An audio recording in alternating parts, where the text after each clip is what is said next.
relação à Lei Geral de Proteção de Dados, considero que é importante os advogados eles observarem o escopo de aplicação dela. E mais do que isso, eu vou até um pouco além da Lei Geral de Proteção de Dados. Eles precisam olhar também as legislações estrangeiras que se aplicam à questão de proteção de dados, porque hoje já se sabe que muitas delas, a brasileira é o exemplo, a europeia também, elas têm uma aplicação extraterritorial. Então, além disso, é necessário se atentar para as definições que a lei dá em relação a que são esses dados pessoais, em relação à função do encarregado, sobretudo a função do controlador e do operador de dados. E a partir daí, tentar procurar entender, junto com os profissionais de TI responsáveis, que são os operadores, quais são as práticas de tratamento de dados que são adotadas nas suas respectivas empresas.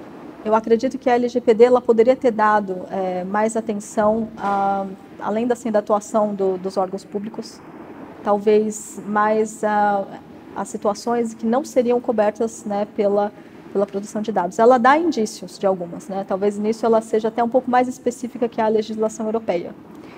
Mas existe uma porção de situações e uma porção de empresas que fazem processamento de dados, mas que talvez elas pudessem ter uma cobertura mais nuançada em relação a essa legislação, para que elas não sofram as penalidades que estão previstas nessa legislação com a mesma intensidade. Então, talvez a previsão de regras de interpretação que guiem a uma maneira de encontrar uma modulação na aplicação das regras fosse um bom aditivo para a legislação. Ela dá uma certa medida, mas, por outro lado, quando a gente olha a redação da MP 869, que praticamente foi aprovada, agora só vai partir para a sanção, se percebe que há muita participação de órgãos do Poder Executivo na escolha, por exemplo, do Conselho que vai compor a autoridade nacional. Então, nesse sentido, a gente pode ter uma ideia de que, ao mesmo tempo que ela tem uma função fiscalizadora, até por uma questão estrutural, talvez seja um pouco mais complicada essa fiscalização e aplicação de sanções a entidades governamentais. O trabalho da LGPD em relação ao quesito eleições ele não é tão específico. Eu acredito que tanto na LGPD como em outras legislações houve uma preocupação muito grande com o célebre caso da Cambridge Analytica. Então, embora você não tenha previsões assim que são tão expressas, no caso de eleições, nós temos uma coleção de disposições que foram inseridas na legislação para evitar o abuso no uso das informações pessoais, sobretudo quando elas são utilizadas para que se faça alguma espécie de automação numa decisão que afete pessoas. Ou seja, eu vou dar um exemplo. Se você tem mecanismos de marketing direcionado que alimenta automaticamente as suas páginas que você costuma frequentar, com a legislação, com a Lei Geral de Proteção de Dados, os usuários eles podem começar a solicitar que essas informações ou elas sejam extraídas, deletar completamente a informação é muito complicado, mas elas sejam extraídas para finalidades que não sejam aquelas, por exemplo, que uma empresa que, por exemplo, vende um software para mim. Ela pode usar essa informação, mas ela não precisa reter essa informação indefinidamente. Ela precisa usar e depois se desfazer dela. Por quê? Porque esse acervo de dados, esse sim pode ser objeto de uma análise, ela pode ser passada por um algoritmo para tentar identificar aí algum comportamento ou fazer uma análise preditiva. Então, esses tipos de situações eles não são regulados especificamente, mas a lei dá elementos para que essas situações sejam mais controladas.